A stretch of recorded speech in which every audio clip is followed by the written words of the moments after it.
Pipeworks was created in 1993 by the owner Robert Slocum.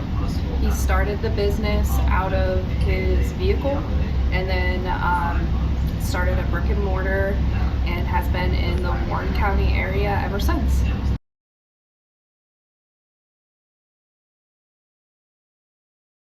Plans for the future are for the operations manager and myself to take over the business and hopefully grow into more counties and just get larger.